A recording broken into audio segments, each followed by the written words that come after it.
আপনি কি বিধানসভা নির্বাচনের জন্য বায়োডাটা জমা করেছেন বিজেপিতে? হ্যাঁ, আমি ভারতীয় জনতা পার্টিটাই আমি আমার ম্যাচিওর এজ থেকে আমি এটাই করে আসছি 32 বছর বয়স থেকে। আমি তো অন্য কোনো দল থেকে আসিনি। তো আমি এই পার্টিটাকেই ভালোবাসি, এটাই আমি স্বতঃস্ফূর্তভাবে করে এসেছি এই পার্টিটাই। তাই আমি এখানে জমা দিয়েছি। আমাদের এত বড় একটা দল, তারা ঠিক করবেন তারা কি করবে। আমার মতন হাজার হাজার অ্যাপ্লিকেশন জমা পড়ছে। আমি তো মাথা উঁচু করে সমাজে বেঁচেছি, আমার তো কোনো ব্ল্যাক স্ট্যাম্প কিছু তো নেই। ঠিক। আমাদের মতন কর্মীরা যদি আমাদের কম্পিটেন্সি থাকা সত্ত্বেও যদি আমরা সুযোগ না পাই, তাহলে কারা সুযোগ পাবে? আমার চোখের সামনে আসা আমি অনেককে দেখেছি, হঠাৎ করে পার্টিতে জয়েন করছে বা কোথাও অন্য কোথাও থেকে আসছে, তারা পেয়ে যাচ্ছে। ভালো মানুষরা না রাজনীতিতে থাকে না বলেই খারাপ মানুষরা জায়গাটাকে অকুপাইড করে দেয়।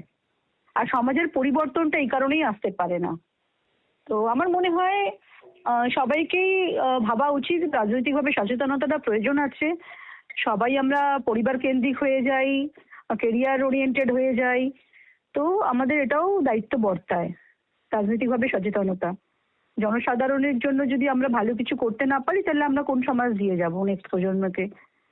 10.5 কোটির ওপরে জনসংখ্যা, আমাদের তো ভাবা উচিত আমাদের রাজ্যটা নিয়ে। পরিবর্তন তো প্রয়োজন আছে।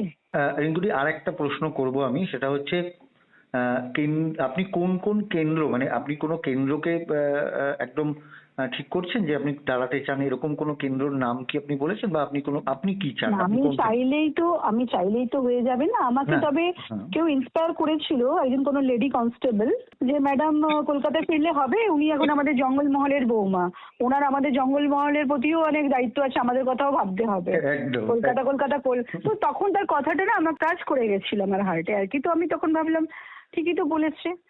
তো সেই অর্থে ভেবেছিলাম আমি প্রেফারেন্স নাম্বার 1 মিদনাপুর দিয়েছি। আচ্ছা, আর তারপরে নিউ টাউন, আমার বীজপুর হচ্ছে আমার নেটিভ টাউন। আচ্ছা। আর নিউ টাউনে আমি লাস্ট 13 ইয়ার্স আমি নিউ টাউনে থাকছি।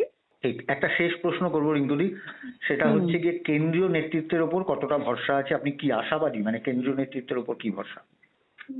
না, ওনারা, না, আমি জানি না। আমার আমার ইচ্ছে, আমি অ্যাপ্লিকেশন দিয়েছি। এবার কি সিদ্ধান্ত নেবেন সিনিয়র যারা আছেন কেন্দ্রীয় নেতৃত্ব, তারা ভাববেন। অনেক রকম ভাবে সমীক্ষা হচ্ছে, নানান রকম ভাবে।